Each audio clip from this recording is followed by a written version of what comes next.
de la garrapata, pulga o los vectores que vamos a manejar básicamente como de importancia vectorial. Este caso de enfermedades infecciosas, vamos a tener que en ellos se modifica el agente infeccioso, se transforma asegurando la transmisión efectiva y prolongada del ciclo de vida. Es decir, una vez dentro de la chinche se empiezan a reproducir o dependiendo si entra una fase de la metamorfosis, se empiezan a desdoblar hasta que liberan la fase infectiva. Y aquí está la estructura de la cual decía la compañera. Entonces, reservorios son todos aquellos vectores biológicos donde el agente infeccioso puede transmitirse de generación en generación por vía transovárica. ¿Qué quiere decir?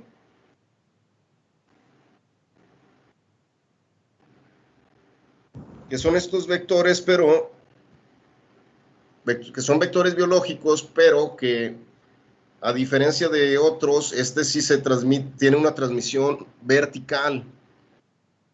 La horizontal es la horizontal es la mecánica, la vertical es justamente la biológica. Entonces así lo podemos diferenciar. Ahora, dentro de transmitirse de generación en generación, cuando hablamos transovárica, voy a avanzar un poquito para cuestiones de un ejemplo solamente. Voy a ir a un ciclo de vida para ser un poquito más claro. Aquí, vamos a ponerlo aquí. Este es un ciclo de vida de un crustáceo marino, pero aquí tenemos el huevo, el huevecillo, de lo que están hablando ahorita, de que sea eficiente de generación en generación, y hay dos tipos. El tipo intraovo es la que está cuando el agente infeccioso se encuentra dentro del vitelo o del núcleo del huevecillo. Ahí ya está el virus, ya está el patógeno. Y hay otra donde el patógeno se aloja en la periferia del huevo, ¿sí? El que se aloja en la periferia del huevecillo se le conoce como una transmisión vertical falsa, porque al estar extra ovo, es decir, en la periferia del huevecillo, ¿qué ventaja representa para nosotros?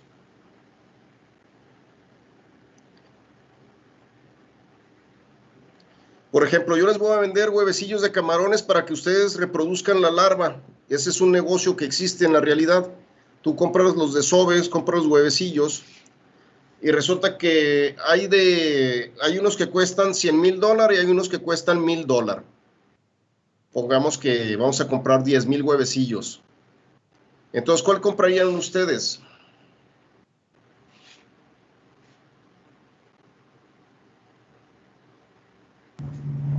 Pues los más caros, si hay posibilidad. ¿Los más caros de $100,000 o los de $1,000? De 100,000, porque me imagino que pues ya implica que son criados en un ambiente más salubre. Bueno, eso sería conveniente pensarlo de esa manera, pero ¿qué tal si es un avaro, un gandalla ahí que nada más quiere venderlo más caro? Yo vería, por ejemplo, diferencias entre los dos, a ver, ¿por qué 100,000 y por qué 1,000? Bueno, le hago PCR al huevecillo. Bueno, le hago PCR y resulta, por ejemplo, que el de $1,000, que es el más barato, sale hasta el chongo de patógenos, al igual que el otro. Por ejemplo, el que está en la periferia, yo lo puedo agarrar todo el desove, todos los huevecillos, puedo agarrar los 10,000 huevecillos que voy a comprar y los pongo en una solución con formol a 5 ppt o 5 ppb, 5 partes por billón de formalina, y los sumerjo ahí por 10 segundos y luego los saco y les hago PCR antes y después. Y me doy cuenta que esa desinfección mata todos los virus y bacterias que estén en la periferia del corio. Y ese, si ya lo voy y lo siembro en mi granja, a lo mejor tiene más éxito que el de 10,000, por ejemplo. Es como jugar con el azar, pero la ventaja que tiene que hay muchos patógenos que se alojan en la periferia, Pues entonces yo lo que hago, en lugar de comprar el huevecillo, ya mejor compro el náuplio, el siguiente fase que ya eclosionó, porque si ya eclosionó, ya le puedo hacer un análisis del cuerpo, y si sale positivo, pues ahí hay una falla, venía dentro del huevo. Entonces, por ejemplo, la ventaja que se tiene es que ya muchos de los ciclos de vida en los que intervienen los agentes infecciosos, podemos darnos cuenta que cuando viene dentro del huevo, pues ya no hay defensa. Ahí va todo lo que salga, lo que eclosione de ahí va a ser positivo en las diferentes etapas. Mientras que cuando tú dices, bueno, tomé 3 muestras de los huevecillos y 2 salieron negativas y una positiva, pues eso es que a lo mejor está en la periferia del huevo. Y es una falsa transmisión vertical, porque a esta le puedes hacer una desinfección y ya queda limpio. Y así pasa con los huevos también de las gallinas. Hay muchos que traen ciertas enfermedades virales o bacterianas en la cáscara y con una desinfección tiene, pero cuando viene dentro pues ya estás frito, cuando ya viene genéticamente. Entonces hay que ser cautelosos en los términos nada más, saber que es un vector biológico, que es un reservorio, que hay una transmisión vertical verdadera, que es justamente la que es intraovo, aunque sea transovárica, es dentro del huevo, y hay una extraovo, que esa la podemos de alguna manera, nos da un poco más de esperanza para controlarla por medio de químicos, para poder desinfectarlo y hacer manejo con él. Y sí, definitivamente hay diferencias en los precios, pero muchas veces pensamos que lo caro es bueno y hay ocasiones que no lo es tanto. Yo sí confío en que lo caro es bueno cuando hablamos de nutrición. Si tú compras una dieta que es costosa, normalmente es porque es muy buena. Si compras un ingrediente caro, es porque normalmente es bueno, pero tiene sus fallas. Entonces, nunca hay que apostarle todo a un solo caballo. Hay que siempre ver opciones y muchas veces hacer este tipo de análisis. Bueno, ¿y si lo desinfecto? Entonces, por ejemplo, indistintamente de que sepa yo que es una transmisión vertical o no, como protocolo de un sistema de bioseguridad, todos aquellos huevecillos que yo voy a sembrar en mi granja deben de ser desinfectados por este método y luego por este otro método. Pueden ser rayos gamma, exposición a rayos ultravioleta, desinfección en cuaternarios de amonio o en formalina. Hay una gama bastante amplia de desinfectantes que yo puedo decir, ¿sabes qué? No voy a meter ningún huevecillo a mis estanques hasta que no sea desinfectado al menos por 3 métodos distintos. Eso me da un poco más de confianza. Y si es vertical verdadera, pues ya al menos me quedé con la tranquilidad de que lo que pude haber hecho lo hice, que era combatir lo que estaba de forma externa. Porque hay veces que trae el chamuco adentro y lo trae por fuera, traes el sándwich completo, ¿no? Traes los patógenos internos propios de la transmisión vertical verdadera y traes también patógenos afuera, y si no, ni siquiera desinfectas, pues con el otro tienes una probabilidad de que te vaya mal, pero con los dos juntos tienes más probabilidades de que te vaya mal. Y esto es de detalles en la mayoría de los casos. Vamos a ver mecanismos de transmisión. El más importante y efectivo es la inoculación, que es el que emplean los mosquitos, básicamente. En este caso, el agente infeccioso es introducido al huésped por una picadura. Es altamente efectivo porque, sobre todo en animales hematófagos, traen una lanceta que va directamente a torrente sanguíneo, en este caso a los capilares, y si trae el patógeno es el primero en entrar por diferencias de presión. Está la contaminación, en donde el agente infeccioso es colocado por el vector sobre el huésped. Es un poco menos eficiente, pero tanto está asociado a las deyecciones, secreciones glandulares, fluidos, restos del artrópodo. Y como les decía, normalmente va asociado con una sustancia urticante que al momento de rascarte hace eficiente la contaminación, que la contaminación logre infectar. Entonces, por alguna razón sigue habiendo chagas, quiere decir que aunque sea menos eficiente que el zancudo, es persistente por el número de individuos, ¿no? Como lo vimos ahorita en lo que era capacidad vectorial.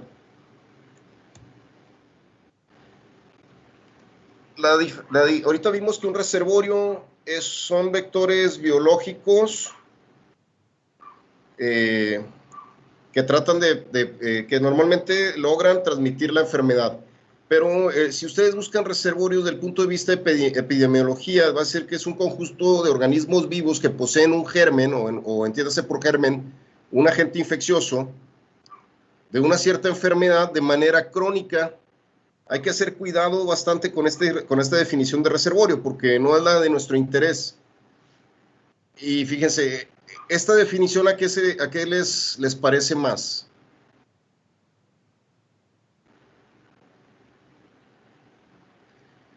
Que tenga una enfermedad de manera crónica.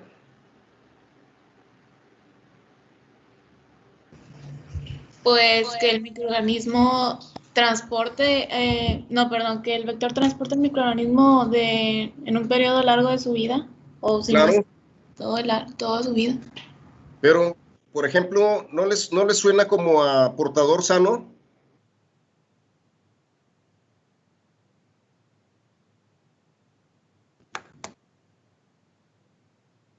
Lo traes de forma crónica, pero ya no traes los síntomas. Entonces eres infectivo, vas diseminando la enfermedad. Entonces, la diferencia que existe es que estos hay que tratarlos. Este tipo de reservorio, como lo llaman en epidemiología, hay que hacer cuidado nada más. Y en el campo de la biología o de la naturaleza, pues tenemos que hay otro tipo de reservorio que le llaman reservorio natural, que es bueno, es donde se aloja un patógeno que provoca una patología zoonótica. Y esto pues lo vamos a ver cuando veamos zoonosis. Y no tiene nada que ver con los vectores mecánicos y los vectores biológicos, nada más son cuestiones de terminología que hay que hacer cuidado. Entonces, siempre que leamos un tratado y veamos la palabra reservorio, hay que ver si estamos hablando en biología de él, o estamos hablando de epidemiología, o estamos hablando desde el punto de vista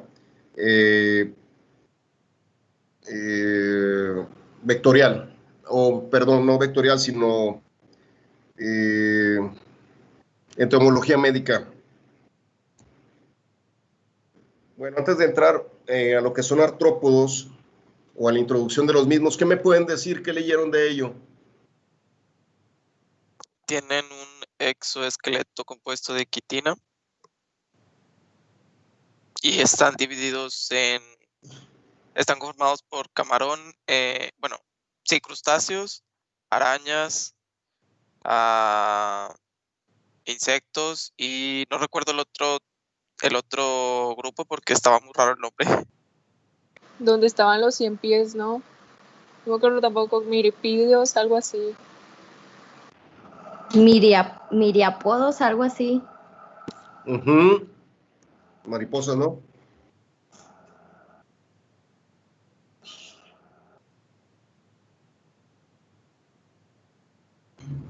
También que están segmentados y tienen un cuerpo articulado. Normalmente se dividen en la cabeza, el tórax y el abdomen. Y ellos en lugar de sangre, pues en su sistema circulatorio tienen hemolinfa. Muy bien, sí. De acuerdo. Entonces, tienen un exoesqueleto que está formado de quitina y aplica para todos los que sean artrópodos. Entonces, si ustedes ven jaivas, camarones, langostas, que tienen una estructura como un tanque de guerra, ¿no? Es súper duro esa cáscara, sobre todo la de las jaivas y de las langostas. Cuando ese tipo de animales se extrae la carne, todo ese caparazón se va a la basura. Cuando descabezan los camarones, también lo tiran a la basura. Entonces, los que somos químicos o le movemos un poquito a la química, sabemos que hay una sustancia en la quitina que se llama ¿cómo?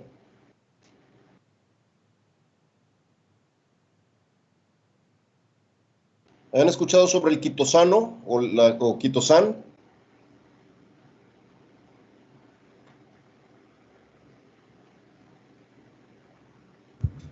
Sí, creo que lo escuché en la materia de higiene, pero no recuerdo bien qué es. Bueno, pues es una sustancia que se encuentra dentro de la quitina, pero si yo me trago las cáscaras de la jaiba, no tengo el complejo enzimático para desdoblar la quitina en quitosan. El quitosan nos ayuda a mejorar todas nuestras articulaciones. ¿Se han visto el producto ese que se llama X-Ray? Que es para que no te truenen las rodillas. Bueno, eso es quitosan. Además de quitosan, hay glucosamina, que también es rico, el caparazón de los crustáceos y de los insectos, no nada más de las jaivas y de las langostas y de los camarones. Los chapulines, los grillos, todo lo que tenga exoesqueleto tiene quitosina, tiene la quitina, tiene quitosan, tiene glucosamina, y ya le agregan otro compuesto para que tus rodillas ya no truenen conforme vas avanzando en edad. Y si hiciste deporte de alto rendimiento, pues normalmente cada vez que te agaches van a tronar tus rodillas. Cuando empiezas a tomar estas cápsulas que ya están desdobladas a quitosan, ya lo puede absorber nuestro cuerpo e incorporarlo a esas articulaciones. Y es una manera que no haya desgaste sobre nuestras rodillas, sobre nuestras principales articulaciones, ¿no? Pero la más importante yo creo que es la rodilla, porque normalmente es la que soporta casi la mayoría del peso. Entonces ahí hay dinero gratis. ¿Y qué es lo que tienes que hacer? Bueno, lean por ahí cómo se extrae el quitosan de las cáscaras de camarón o de jaiba o de langosta. Y van a darse cuenta que no tiene chiste. Y si tú vas y recoges todas las cabezas que están tirando en las empacadoras de procesamiento de pescados y mariscos, tiran las cáscaras de jaiba, todo eso están tirando dinero. Ya tú puedes llegar, ¿sabes qué? Mira, traje estos containers, ya no lo tires, échale ahí, pero que sean puras cabezas de camarón en uno, en otras puras cáscaras de jaiba y en el otro puras cáscaras de langosta.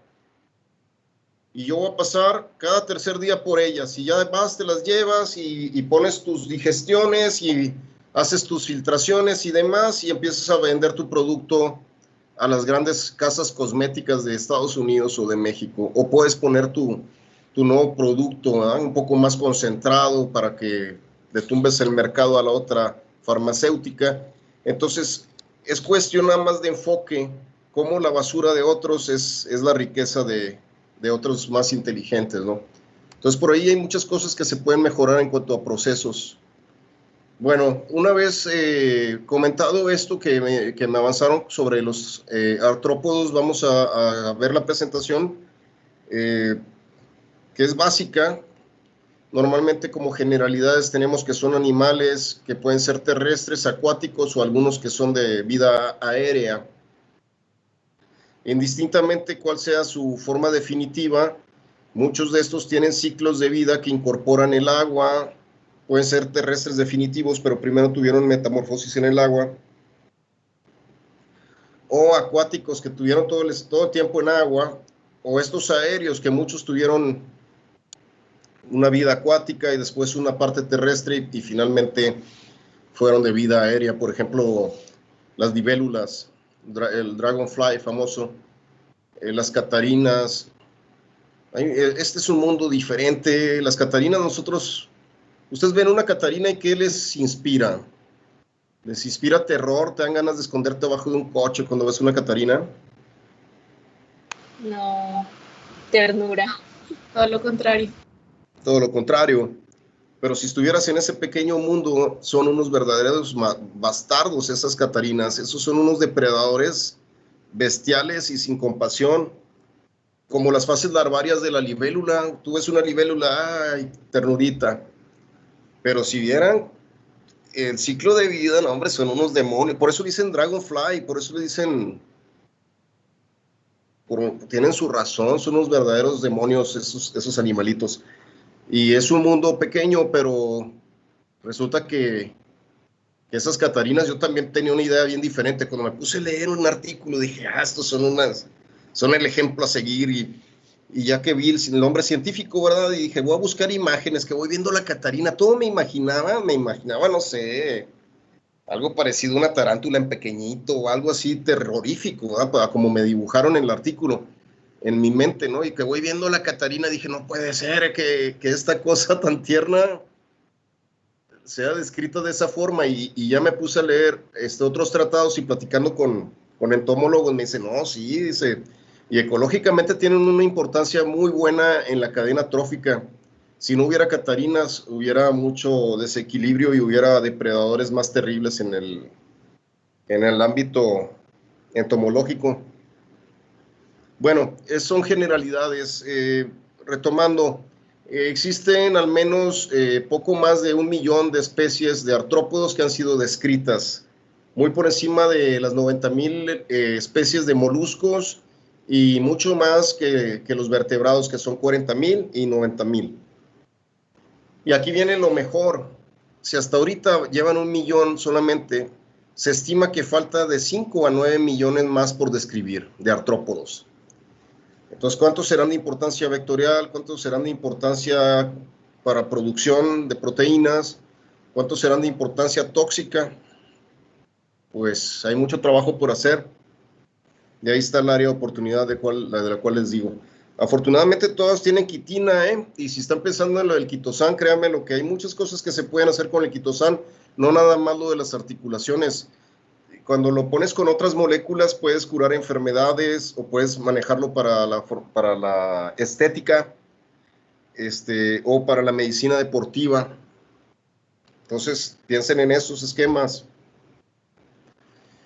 La morfología general, como bien lo mencionaron, son de cuerpo segmentado y articulado, poseen un exoesqueleto formado de una cutícula de quitina, como lo mencionamos, tienen un sistema circulatorio cerrado, es decir, que tienen un corazón dorsal que bombea la hemolinfa, que es el homólogo a la sangre. El intercambio gaseoso, dependiendo del artrópodo, puede ser branquias, para los que viven en el agua, hay otros que utilizan tráquea y hay otros que utilizan filotráquea, que son estructuras especializadas para la adaptación de respirar.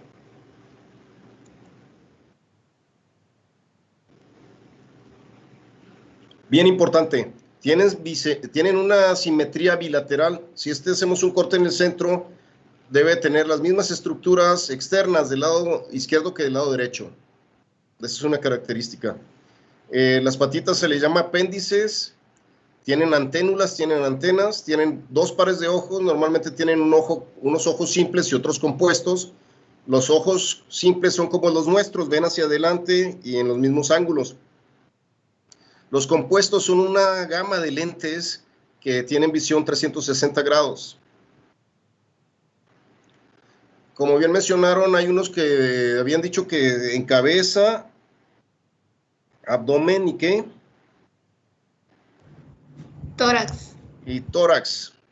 No todos aplica así, porque hay unos que tienen todos los órganos en la cabeza, entonces se dividen en abdomen y cefalotórax. Entonces, es correcto lo que mencionaron, pero también es correcto que hay unos que solamente tienen el abdomen y el cefalotórax. En morfología general tienen un sistema nervioso bastante complejo que incluye 3 ganglios cerebrales, entiéndase como cerebros, porque luego le decimos ganglios como de una manera, como si no fuera algo interesante, pero sí es muy interesante porque tienen solamente un cerebro que está inervando los centros oculares, entonces utilizan un cerebro única y exclusivamente para la visión, tanto simple como compuesta, que se llama protocerebro. Luego viene el deutocerebro, que inerva las antenas y las anténulas. Las antenas y las anténulas, estas son antenas, las más largas o flagelo antenal, y las anténulas son las más chiquititas que tiene aquí cerca de los ojos simples. Esas sirven para detectar el alimento por quimiorecepción.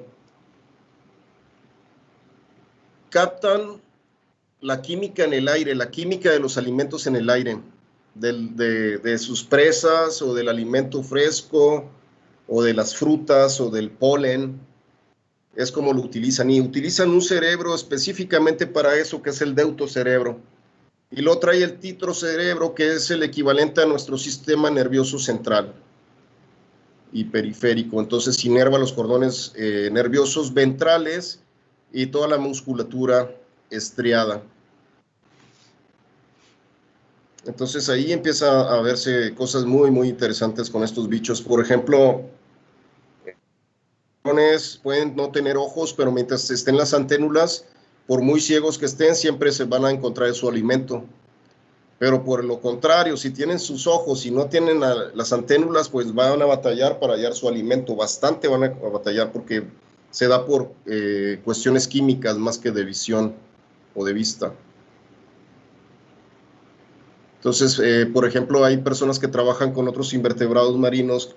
Por ejemplo, yo cuando supe que estos artrópodos tenían 3 cerebros, bueno, dije, la siguiente conferencia siempre nos echamos carrilla, ¿no?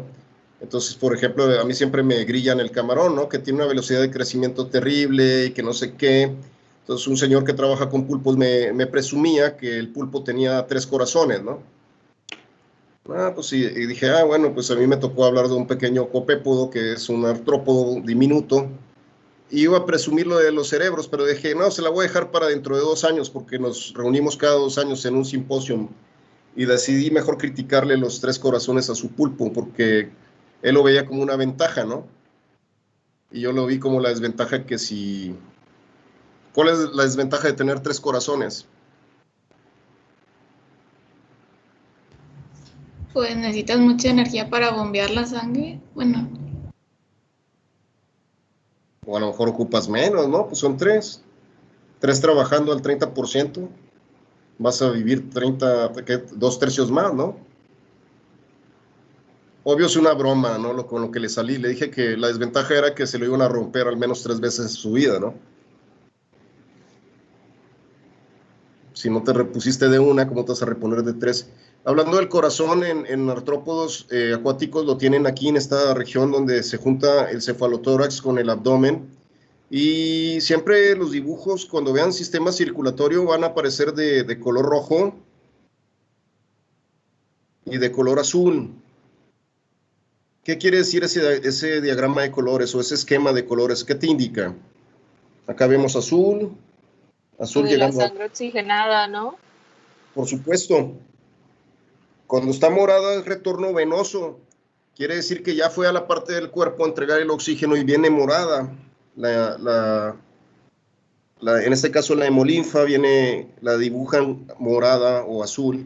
Y aquí donde se da el intercambio en las branquias, se incorpora el oxígeno, se pone rojo nuevamente, porque se supone que la hemolinfa en este caso la hemolinfa, al oxigenarse, normalmente se oxida, al oxidarse se pone de color azul, la hemolinfa. Aquí pusieron el ejemplo del camarón, pero como si fuera sangre. Cuando se oxigena la sangre en humanos, en los pulmones, se pone de color rojo o marrón porque se oxida, porque es dependiente del hierro. Y el óxido del hierro normalmente es anaranjado. Entonces ya viene, así lo ponen en el esquema rojo, viene de las branquias de color rojo porque está oxigenado, llega al corazón, el corazón lo bombea a las diferentes partes del cuerpo y regresa azul, anóxico, ya sin oxígeno. Entonces ya cumplió la oxigenación y los nutrientes también que va por ahí. Entonces aquí el retorno venoso que vemos aquí en azul, vemos que está muy grande. Ahí es donde hacemos las tomas de muestra de hemolinfa. Este es el primer par de patitas que tiene el camarón, no de manos, el primer par de patas, y aquí es donde debemos de poner la jeringuilla para obtener las muestras. Entonces, el sistema circulatorio va a depender mucho del tipo de insecto. No me puedo enfocar y hablarles solamente sobre lo que me dedico yo, que son crustáceos marinos, pero lo que sí les puedo decir es que el líquido se conoce como hemolinfa, como bien acertadamente lo mencionaron por ahí. La hemolinfa, dependiendo del tipo de artrópodo, puede ser de color anaranjado, verdoso, puede ser transparente, como el caso de los camarones también, que es transparente, y normalmente el color se lo asigna a la pigmentación de lo que estén comiendo o la dieta, básicamente. Por ahí también tiene células especializadas que básicamente todo el sistema inmunológico se encuentra en la sangre, en este caso en la hemolinfa. Las células del sistema inmune se llaman hemocitos y hay de 3 tipos, ahorita los vamos a ver. También con las generalidades de la hemolinfa es que es dependiente del cobre. La proteína se llama hemocianina, a diferencia de la hemoglobina, y la sangre es dependiente del hierro y esta es dependiente, la hemolinfa, del cobre. Entonces, ¿cuántas valencias tiene la hemolinfa para captar oxígeno? Sí, depende del cobre, es decir, ¿cuántas valencias tiene el cobre para capturar oxígenos? ¿Cuántos tiene la hemoglobina o cuántos tiene el hierro?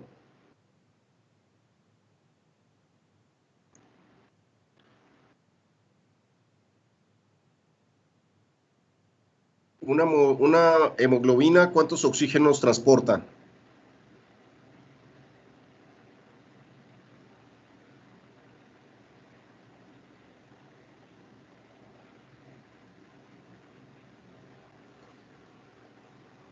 Ahí revísenlo. Pero el cobre es más eficiente, del simple al doble. Si es 4, en este es 8. Entonces, cuando se oxida, cuando nosotros sacamos sangre de los insectos y la aventamos sobre un portaobjetos y le da el aire, se pone de color azul cuando es transparente, justamente porque es dependiente del cobre y el cobre cuando se oxida se pone azul. Entonces, son las pequeñas diferencias. Las células sanguíneas se llaman hemocitos, les decía, en las cuales se encuentran las estructuras del sistema inmunológico, que son los hemocitos hialinos, los semigranulados y los granulados. Cuando un insecto no está sufriendo estrés y está tranquilamente alimentándose bien y todo, en un mundo feliz, hay una relación de cuántos porcentaje hay de hialinos, cuánto hay de semigranulados y cuánto hay de granulados.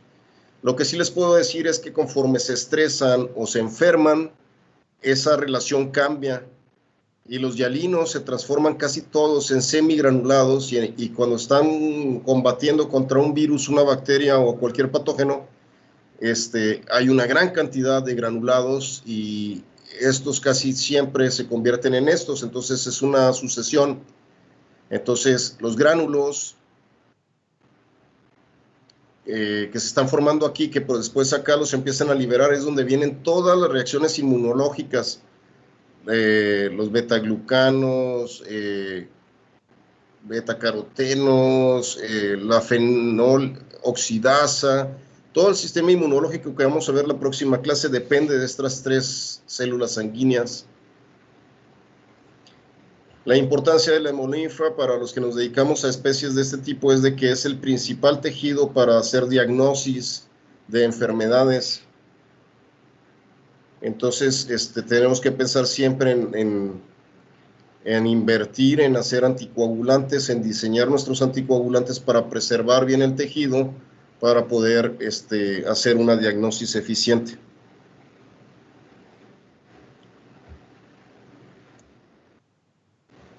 La glándula antenal en los artrópodos pues no es otra cosa más que el equivalente a nuestros riñones. ¿De qué se trata? Pues de purificar básicamente la sangre, de contaminarla y excretar esos compuestos de desecho que en la mayoría son amonio o complejos nitrogenados, al igual que nosotros. Entonces, normalmente para glándula antenal tenemos que este es un organismo de agua dulce. La glándula antenal la tiene cerca de las branquias, que es donde se hace el intercambio de nutrientes, es donde llega la hemolinfa sin oxígeno y con toda la basura del cuerpo. Y aquí de las branquias se la pasa a la glándula antenal y la glándula antenal tiene muchas pequeñas estructuras o células muy parecidas a las nefronas de nuestros riñones. Entonces todo esto es como una maraña de nefronas que hacen un transporte hacia el exterior de los compuestos nitrogenados del organismo. A pesar de que es una ruta bastante larga de las branquias hasta cerca de la cavidad del ojo, cuando son organismos de agua marina, es más corto, nuevamente en las branquias, pero lo desecha casi aquí enfrente, no lo tiene que llevar hasta acá. Pero en distancia, todo esto enrollado equivale a lo mismo a que si tuviera la excreción por acá. Entonces, toda esta cantidad de pequeños filtradores o de células filtradoras equivalente a las o homólogo a nuestras nefronas, pues es la misma cantidad tanto en organismos de agua dulce. Aquí es el ejemplo en un chapulín de lo que vienen siendo los distintos tipos de cerebro. Obvio, el deutocerebro está cerca de donde hace la función de la vista o de los ojos. Y así sucesivamente, el protocerebro es el de las antenas y anténulas. Y finalmente, esto que vemos aquí, toda esta inervación, pues viene siendo el ganglio que se encarga el ganglio cerebral, que se hace cargo de la musculatura estriada, que lleva el nombre de tritocerebro. Entonces, poco a poco, pues hemos buscado y tratado de encontrar imágenes que sean didácticas para comprender un poquito. Y si se dan cuenta, aquí donde está esto, donde empieza la primer pata que viene siendo por aquí, pues ahí justamente es donde podemos tomar la muestra de hemolinfa, pero vean dónde está el nervio. Entonces debemos de meter muy cuidadosamente la aguja de la jeringa de insulina o de tuberculina sin llegar a tocar el nervio, porque si lo tocas, este animal se va a contorsionar y se te va a escapar, o si es trae aguijón te va a picar, o si es un camarón también te puede enterrar tanto el telson como el rostrum. Entonces hay que hacer mucho cuidado de no lastimarlos o de no tocar el nervio. Muchas veces esto lo vemos como un cordón negro en el abdomen de los chapulines o de los camarones, que es muy diferente a que va por arriba de los camarones. A lo que le dicen vena es el intestino. Se ve algo parecido, pero más delgaditito en el vientre de los camarones. Cuando tengan oportunidad de observarlo, corre por los dos lados. Este cordón corresponde al lado izquierdo y del lado derecho hay otro. Entonces, es muy fácil pincharlos ahí, pero no tenemos opción.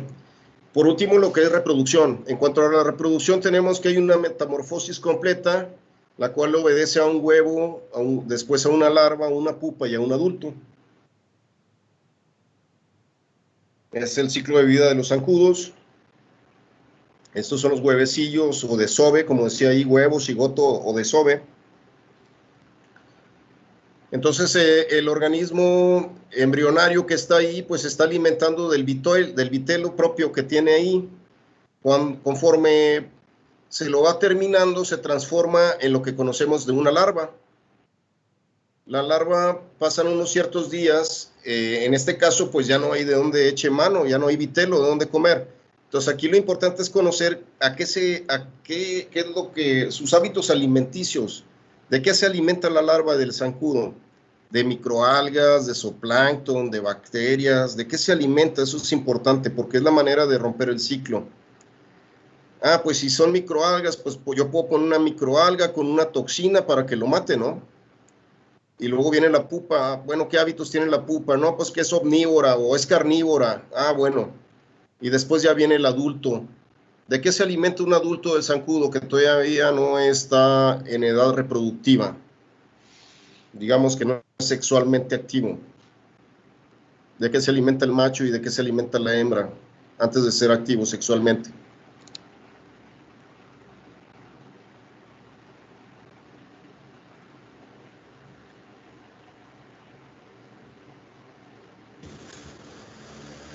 Puede ser de frutas. Perdón, no te escuché. Pueden ser frutas.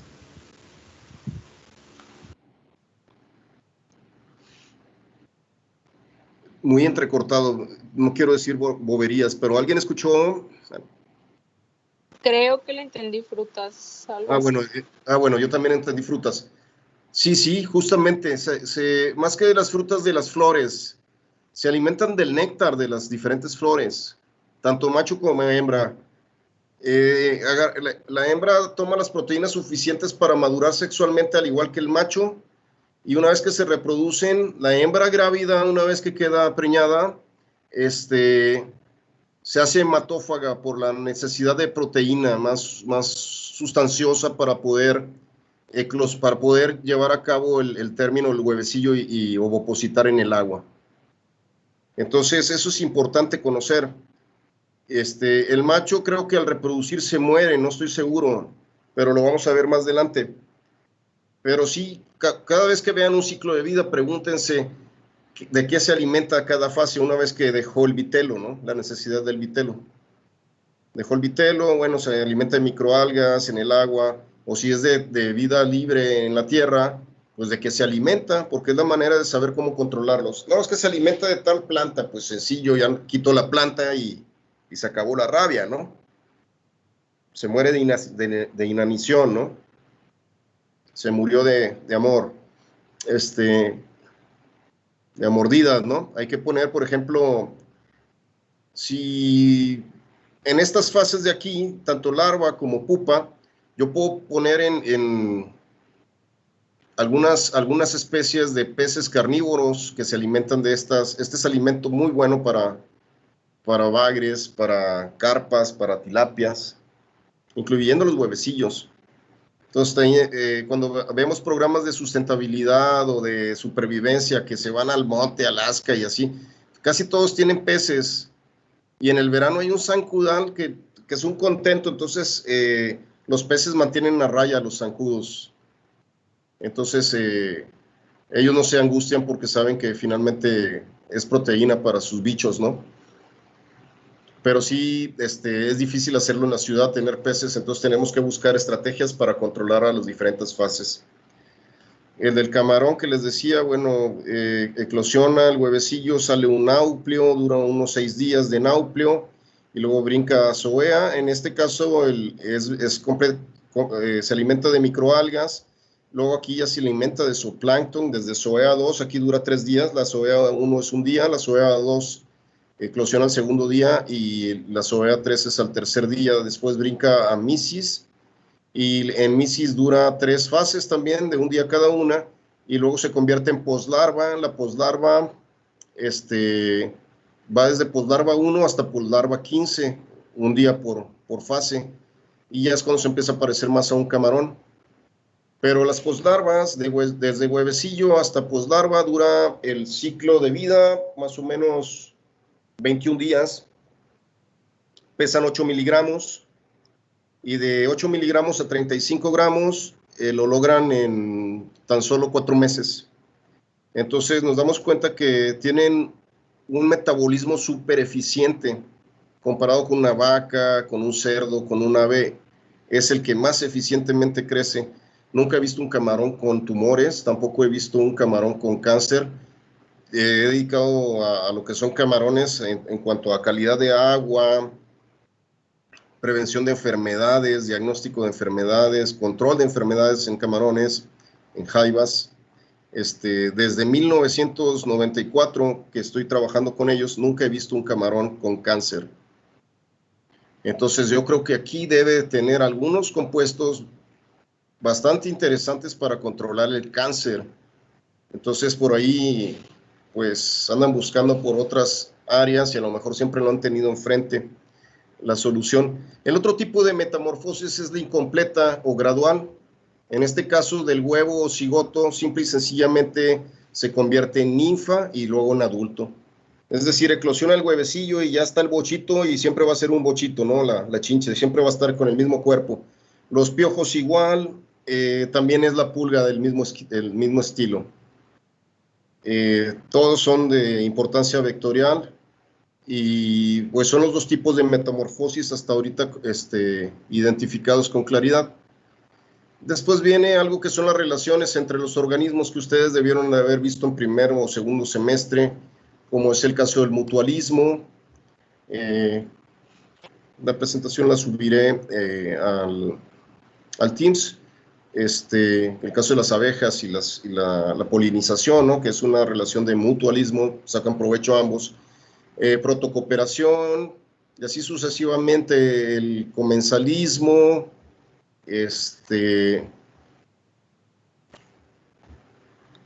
el caso de la rémora al tiburón, la foresia, el caso de este crustáceo que vive pegado en las ballenas.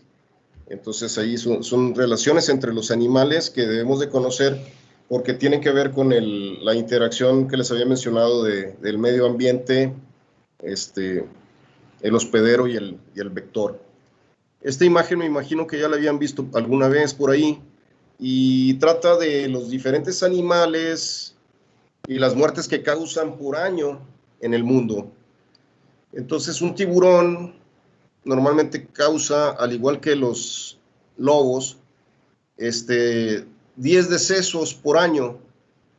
Luego sigue el león y el elefante con 100 decesos al año en el mundo. Luego viene el hipopótamo con 500, los cocodrilos con 1000, y eso que nada más comen poquito, ¿no? No comen tan seguido. Luego viene nuestra amiga la Taenia solium con 2000. Y seguido de un ascaridio, ¿no? Ascaridiosis con 2500. Luego viene un nemátodo, que es la equinostomiasis, que tiene que ver con caracoles, mata 10,000, al igual que el chagas, que la chinche, vaya, la mosca tsetse con la enfermedad del sueño. Y luego viene el perro y la rabia con 25,000. Y luego los diferentes serpientes ponzoñosas, hablando desde cascabel, coralillo y pues las que conocemos, mamba negra, mamba verde, las cobras y demás, con 50,000. Luego viene lo más primitivo de todos, que es el hombre, con casi 500,000 de decesos por año, nada más por el placer de matar. Y nuestro buen amigo el zancudo, ¿no? Con casi 750,000 de decesos al año por las diferentes enfermedades. Entonces, si ustedes ven esta imagen, los más satanizados de todos por el ser humano, pues son los tiburones, los leones, los cocodrilos y las culebras, ¿no? Cuando realmente el enemigo pues vive con nosotros en la casa y nunca hacemos nada para contrarrestar esto.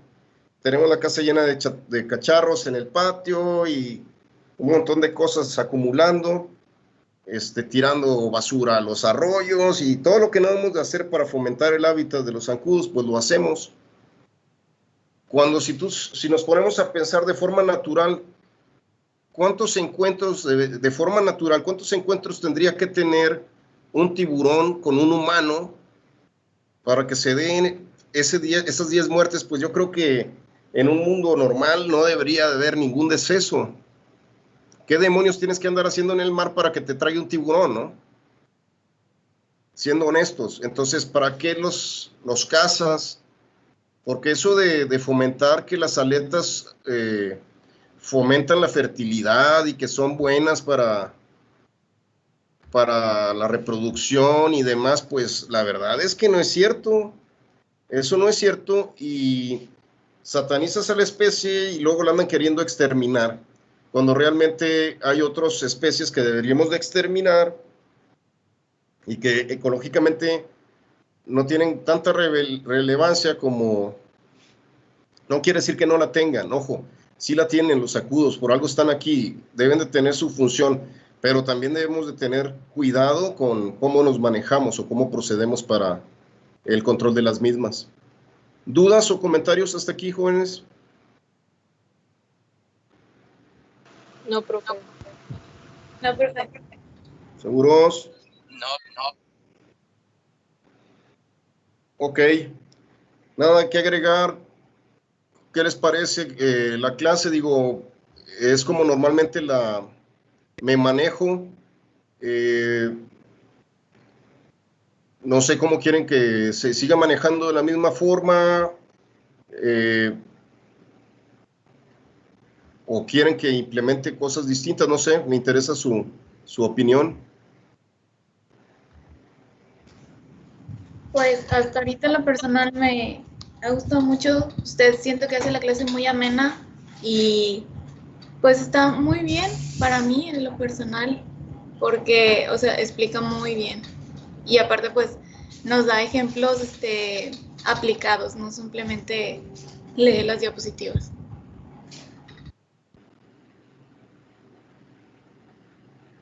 Gracias. ¿Algo más que gusten? ¿Tenemos frecuencia el día de mañana? No, hasta el viernes.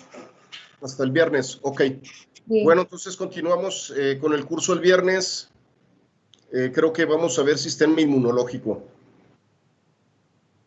Y si me da tiempo, después del sistema inmunológico voy a una pequeña presentación del tropismo de los zancudos. ¿Por qué a unos nos pican más que a otros? Y ese tipo de detalles con documentos probados científicamente. Bueno, pues que tengan bonito día, cuídense mucho y nos vemos entonces el viernes por ahí de 4 a 5, creo que es, ¿no? Sí, es de 4 a 5. Muy bien. Entonces, los veo pronto. Cuídense mucho. Igualmente, profe. Gracias, profe. Gracias.